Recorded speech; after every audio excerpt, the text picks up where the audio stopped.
BBC Radio is proud to present... Despite the fatwa from the Conan Doyle Society... the newly discovered casebook of Sherlock Holmes.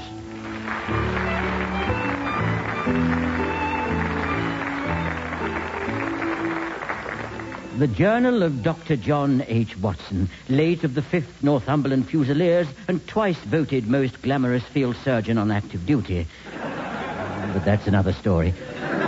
These notes are a record of my long association with that most brilliant of men, Sherlock Holmes, private detective, master of disguise, and toffee-nosed ponce. In the year of 1886, Holmes was able to add to his long list of credentials the title, by royal appointment. That summer, we decided to take a holiday in the Highlands of Scotland, and on the third morning, over breakfast at our hostelry, we received a message that was to alter our plans considerably. This haddock is quite delicious. What say you, Watson? I would have much preferred to have eaten it in my room. I do not enjoy breakfasting in public. Everyone is staring at us. That is because you're still in your nightgown and hair curlers. Well, I had to hurry down or I'd have missed it entirely. Why do these places impose such restrictions on the guests? I mean, breakfast between 6:30 and 6:40 a.m. It's preposterous. People rise early in these parts, I'm happy to tell you, to benefit from the clean air. Now stop whinging and eat your haddock. I'm sure it's off. Nonsense. Mine is fresh. In fact, the little devil just winked at me. Excuse me, sir. Are you that most brilliant of private detectives and master of disguise? I have that honor, my good man. Who are you? I'm Hamish McKinney, the odd job man here, isn't it?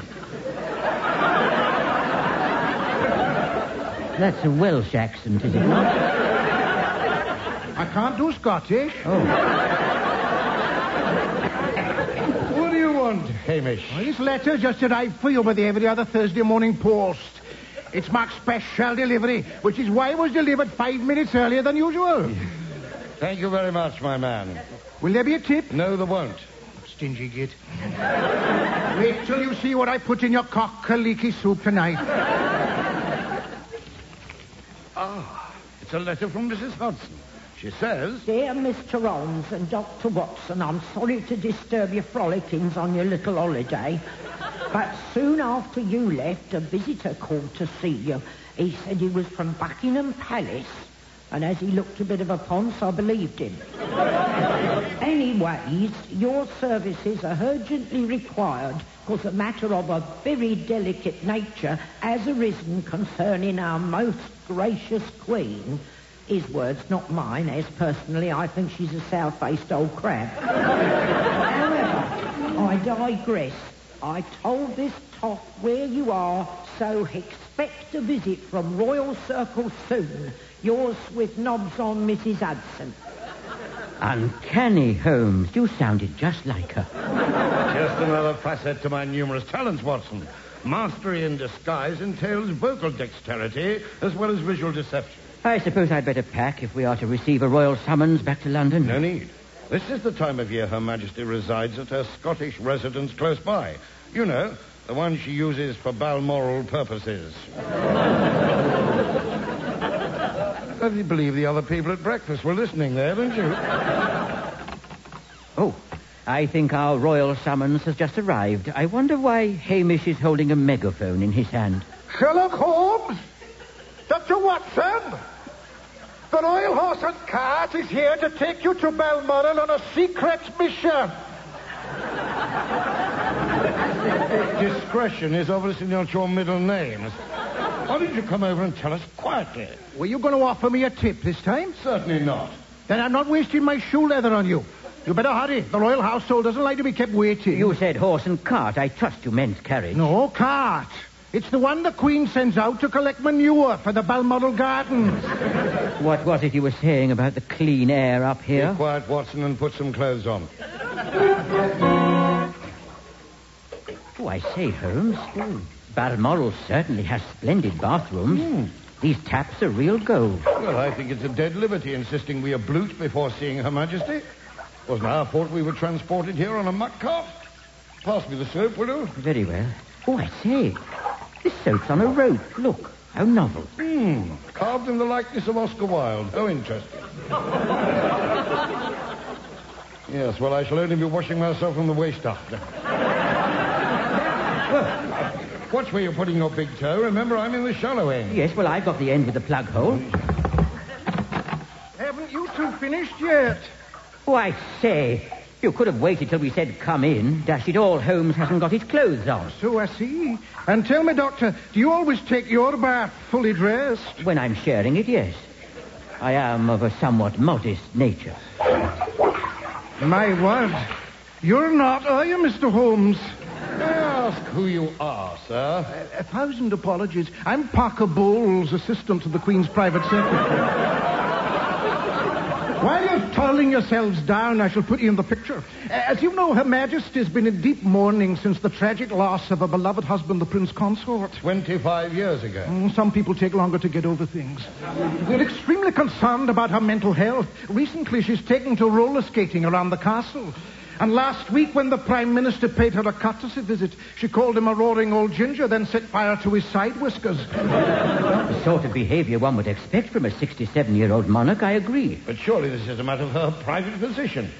Why engage the services of Sherlock Holmes, the country's foremost private detective, master of disguise? And toppy-nosed Ponce. Along with his long-suffering assistant, Dr. John H. Watson, brilliant surgeon, official biographer, and bumbling old fart. We've asked for your services because we believe there might be a more sinister reason for Her Majesty's eccentric behavior. Last week, she received this in the post. A brown stamped envelope, postmarked Camberwell, and addressed to Mrs. Victoria Saxe-Coburg, Queen and full-time widow, done ruling, 1 the Mall, London. Done ruling, but she's still our monarch. Perhaps it's a subtle threat. The letter inside might throw further light on the matter. Dear Your Majesty, please can I have your autograph? To add to my list of public figures I and my organization intend to assassinate. I will be much obliged, hoping this finds you as it leaves me a well-wisher. By thunder, Holmes, that's a disgrace. You're right, the spelling's atrocious. Look at it. This matter requires further investigation. Would it be possible to see Her Majesty? I will summon her attention on the speaking tube to see if it's convenient. Oh, she must be engaged at the moment. She's put me on hold. What's wrong? Your Majesty, it's Parker Bowles here. I have Sherlock Holmes and his friend here. They crave an audience. She says, what's wrong with the one you've got? Her Majesty will see you now. She's through those doors there.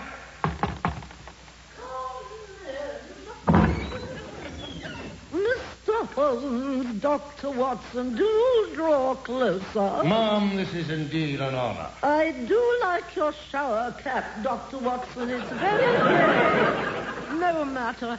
My husband and I are delighted you could both come. Your husband? Yes, Albert. I'll just get him out of his suitcase. Pardon? Come along, Albert. There. Are you quite comfortable? Do you see what I see, Holmes? Yes. A ventriloquist dummy in a spiked German helmet sitting on her knee. Albert, say hello to the nice gentleman. Yeah, Lord. I am very pleased to meet you. Well, gentlemen, say hello to His Highness. Humor her, Watson. Your Highness, it's a pleasure to make your acquaintance. Likewise, Your Highness. Your Majesty, the anonymous threatening letter you received last week, was this the first one of its kind? The first one sent to me, but Albert has received others. Haven't you, Albert? Anonymous threatening letters. One of them just had the alphabet written on it. Would you like me to read it?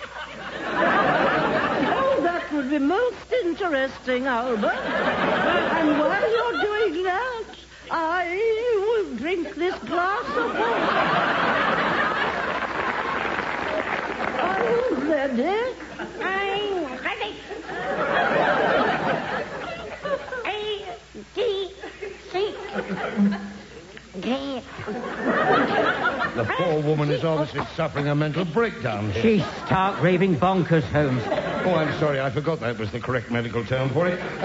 Your Majesty, we won't disturb you any longer. Permit us to take our leave of you. Oh, can we go? But before you go, Albert would like you to regale us with a song. What? You know some Scottish song, don't you? Of course I do. Then go this thing. Thank you, Albert. And Dr. Watson shall accompany you on the bagpipes. Do what? Your Majesty, Dr. Watson, alas, is not as gifted as I am, particularly in the field of music. A windbag he may be, but not when it comes to blowing the pipes. I can bash out the odd tune on the old Joanna, though. Then get bashing Dummkopf. Yes, Your Highness. For your delectation, ma'am, sir, Watson and I would like to render this plaintive Scottish air. I thank you. Put a bit of treacle on my pudding, Mary Ann, Mary Ann, Mary Ann, Mary Ann. Cover it, smother it, don't you stop, till you can't see the pudding but the treacle on the top. I like a pudding when the pudding is a good un, and I don't want cake or jam.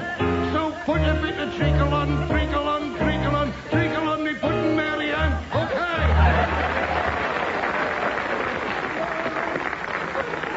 Bravo, an excellent rendition of my favorite song, Mr. Holmes. And now it's time for Albert to have his nap. Oh, dear. I'm not going back in that pit. Yes, you are. Come along in that case with you. I'm not going in that case, right? Good day to you, ma'am. Yes, ciao, Your Majesty. By Jove, Watson, that it should have come to this. The ruler of the United Kingdom and the Empire reduced to a music hall ventriloquist. Well, actually, I thought she was rather good for an amateur. Terrible material, though, isn't it? How many times have we seen the reciting of the alphabet while drinking a glass of water routine? Come on, tell me. Gentlemen, have you come to any conclusions? Well, Her Majesty has definitely been pushed right to the edge. One wheel short of a hackney carriage, I'd say. Yes, you would in your usual subtle way. I'd like to take this anonymous letter back to our holiday lodgings for further study. I might find a clue. Holmes? What is it, Watson? We didn't look on the other side of the envelope earlier. What of it? Look what's written on the back. If undelivered, please return to Fred Dangle, 31 Cobbler's Terrace, Camberwell. What kind of a person sends an anonymous letter with a return name and address on it? A stupid one. I don't understand how we missed that, Mr. Holmes. Neither do I. My acute eye usually picks up such details. We shall now return to our holiday lodgings. Come, Watson. Good day to you, gentlemen. I must say, I feel a bit of a Charlie missing that important clue. Charlie Parker Bowles. Somehow those two names go together, don't they? Good day to you.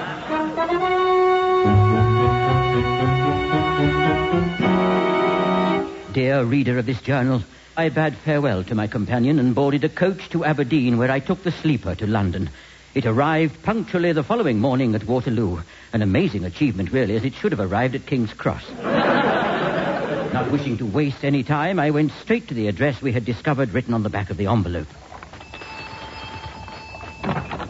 Yes? Excuse me, is this the residence of a Mr. Fred Dangle? No, it's not. This is 31 Cobbler's Terrace, Camberwell. No, this is 214 Cod Liver Oil Mews, Arsenal. Push off. Just as I thought. 31 Cobbler's Terrace, Camberwell doesn't exist. Holmes and I have been led on a wild goose chase. I shall return to Baker Street. I shall also stop talking to myself in the street in case two men in white coats cart me off to the loony bin. Oh, home at last. Oh, there you are, Dr. Watson. I've just received your wire to say you were coming back from your holiday alone. What's the matter, then? Have you and Mr. Holmes had a lover's tiff? Mrs. Hudson, I do wish you'd stop jumping to these fanciful conclusions that Holmes and I are, well, you know, latent window dressers. Damn it, woman, we both smoke pipes. Don't get your...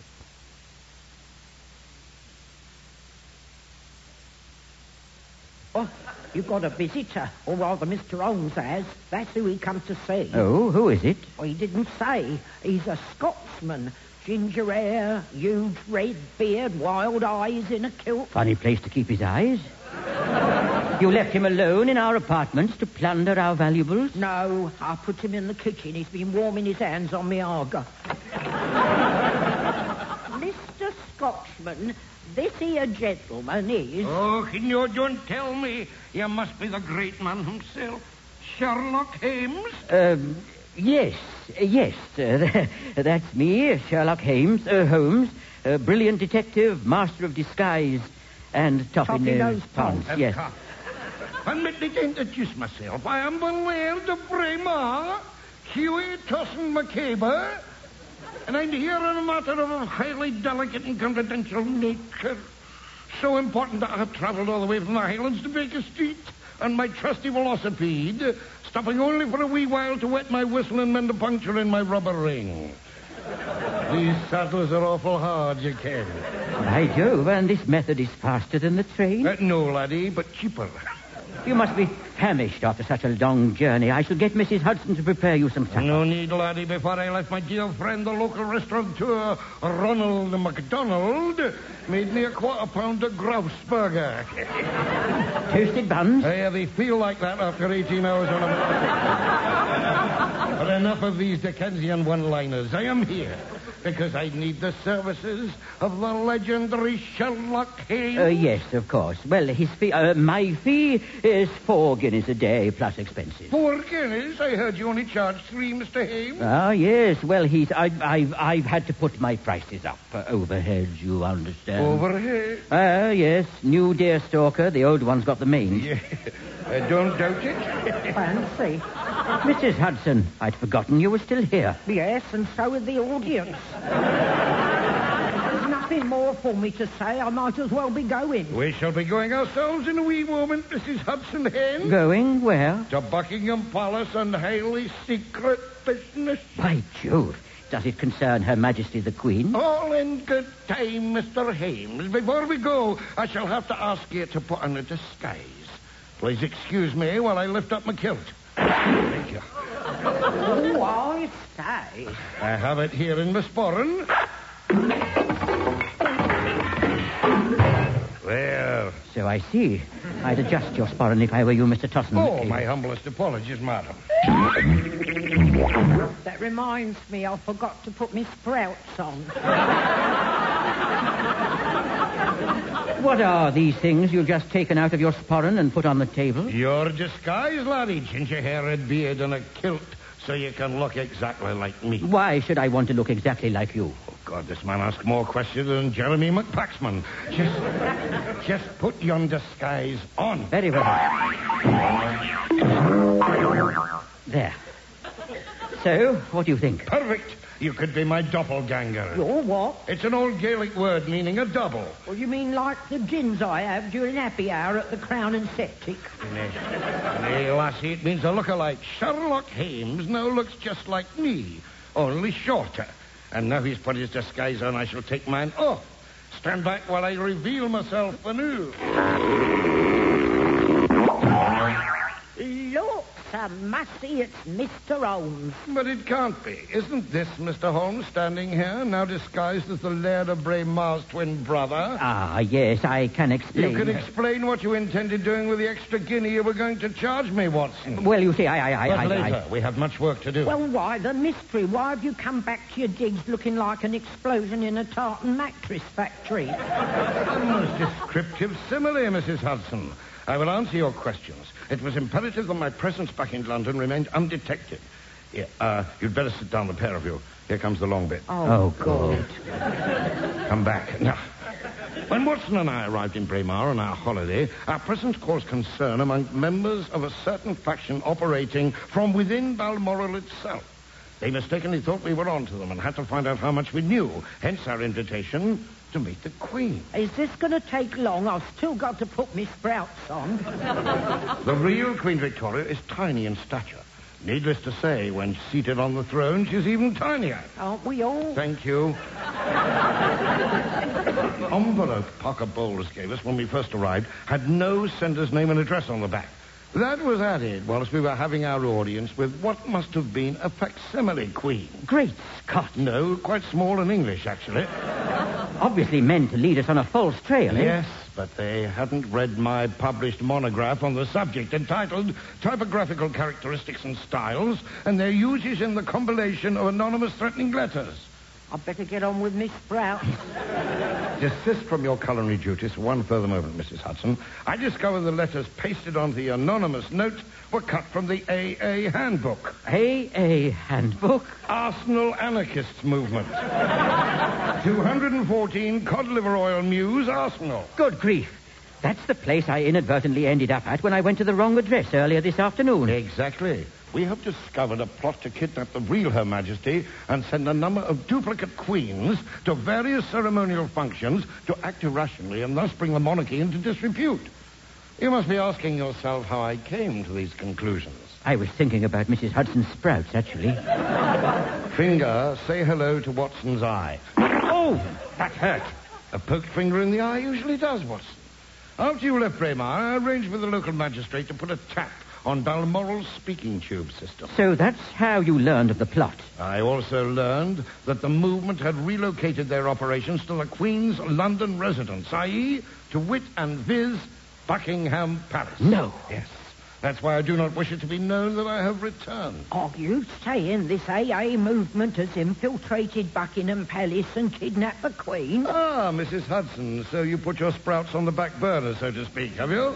I cannot answer that question until I've decoded this letter the Braemar postmistress intercepted on my behalf. It's in code, eh, Holmes? We haven't had to crack one of those in ages. This is the letter. Let me see. A numerical code. Yes, indeed. An extremely complex one, by my reckoning, possibly similar to the one used by Prussian spies during the Napoleonic campaign of 1806. Each number refers to the letters of the Prussian alphabet, but only in blocks of 3. All words with 4 letters or more are reversed, requiring a mirror to decipher them, but only if one has a knowledge of Prussian and Outer Mongolian. Outer Mongolian? Yes. Note the punctuation. Only the Mongols use that style. The outer ones, not the inner ones, you understand. The code was used in the case of the cross-eyed whippet, you know, which I solved in 2 days. Yeah, let's have a look at that letter. You won't be able to make head or tail of it. Like Holmes said, it's all meaningless figures. Yes. Oh, no, it's not. Look at the numbers. 4, 5, 1, 18. Gap. Then 13, 15, 17, 9, 1, 18, 20, and 25. Well, it's obvious, isn't it? A is 1, B is 2, C is 3, D is 4, and so on. Don't be ridiculous, woman. Only a moron would use a code like that. Well, he must be a moron, then. Probably from Outer Moronia. The first 2 words is Dear Moriarty. What? Let me see that letter. Oh, get your hands off. I've worked it out and just listen. Dear Moriarty, as Holmes is still in the islands, I think we should proceed with the final phase of our fiendish plan in London. I suggest we do it on Thursday, under the cover of the Queen's Royal Garden Party and Barbecue, if wet indoors. Yours sincerely, P.B., brackets, Deputy Leader of the Arsenal Anarchists. Now I'll put me sprouts on.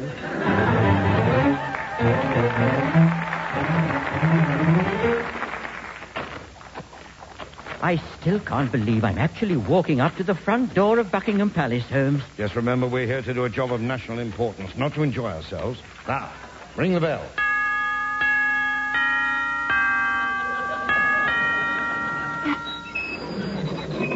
Yes? Oh, greetings, my good man. We're here for the wee Queen's Royal Garden Party and Barbecue. You have your invitations. But, of course, here you are. As you can see, I am the Laird of Braemar, Hughie Tosson McCaber, and this is my wee twin brother, Shuey Tosson McCaber. Okay, the new hootsman already. He lived in Golders Green for many years, you know. I'm Parker Bowles, assistant to the Queen's private secretary. You'd better come in, gentlemen. Before you proceed, I need to do a body search for security purposes. Feet apart, please. You'll find nothing up there but my holiday money. Now, you may proceed. Straight down the corridor and through the double doors into the garden. Have a nice day. Well, the Queen looks normal enough, Holmes. She's pulling faces at Gladstone behind his back. Yes. When Parker Bowles comes over, I'll get him to introduce us. Here he is. Mr. Parker Bowles, would you be so kind as to introduce us to Her Majesty? I do not wish to appear forward, you understand? Of course. Ma'am, may I present to you the Laird of Braemar and his twin brother? Your Majesty, Hen, it is indeed a great honor to make your acquaintance at last. Strange how we've never met, considering the close proximity of Balmoral to your village. Gladstone, Your Majesty. throw another side of venison on the barbie, will you? There's guests spitting cobs here. We haven't met, have we? Alas, no, but I think you have entertained my son and his wee bairn. Your son and his wee bairn. Aye, that's right, the new. Did you know, Ken, my big brother here is a grandad? A granddad? No, not really. We just wanted to hear you say that. I see. Well, if you'll excuse me, I have to circulate. I'll get Parker Bowles to bring you some wine and a pheasant butty. Well, there's just one other thing, Your Majesty. Yes? Holmes! Oh. Holmes, have you gone raving mad? You just goosed the Queen. Watson, rip off the Queen's garment. I'm having no part of it, Holmes. Then with my free hand, I shall do it. I will not pull you again. It'll be the worse for you. By gad, you were right, Holmes. It's Moriarty. The Queen's Doppelganger. You think you're so clever, Holmes, but you haven't reckoned with my ultimate weapon. Parker Bowles, reveal yourself. Great Scott. Another Moriarty. That's impossible. How can you both be the same person? Simple. One of us is a doppelganger of the other. I shall arrest both of you. You and whose army? Here, boy, come back, come back. Stop them, someone! Both Moriartys are getting away! Dear reader of this journal, who would have thought that dastardly Moriarty would yet again escape the clutches of my friend Sherlock Holmes? And with the assistance of the royal corgis, used to great effect to create a diversion. A cruel blow for justice indeed. The government was far from happy. Where was the real Queen Victoria? A search of Buckingham Palace failed to find her, and there were fears the press might get hold of the story. Then the events of the day took an unexpected turn. Back at 221B Baker Street, Holmes decided to fetch a bottle of his favorite wine from Mrs. Hudson's cellar. I was seated at her kitchen table. Watson, come down here quickly. What is it, Holmes? Look, Watson, by that case of Chateau Neuf du Baker Street. Well, burst me britches. It's not, is it? It is Her Gracious Majesty Queen Victoria. You remember Mrs. Hudson's letter to us when we were on holiday? How she mentioned that a member of the palace staff had visited here to find me? Yes, I remember. My guess is the man was in on the plot, and the Queen was smuggled down here, drugged and bound, while he was engaging Mrs. Hudson in conversation. Good Lord. Your Majesty, wake up. You're in safe hands now. What? Where am I? In the company of Sherlock Holmes, Your Majesty. Not the world-famous toffee-nosed Fonz. The very same, madam. Oh, Albert will be dead chuffed. What? He's here with me. Say hello to Sherlock Holmes, Albert. Ja, wohl. Here, Gottlogier. I want a Gottlogier. I'm not going back in the box. I'm not. Come along, Watson. Let's inspect Mrs. Hudson's Brussels. Very well.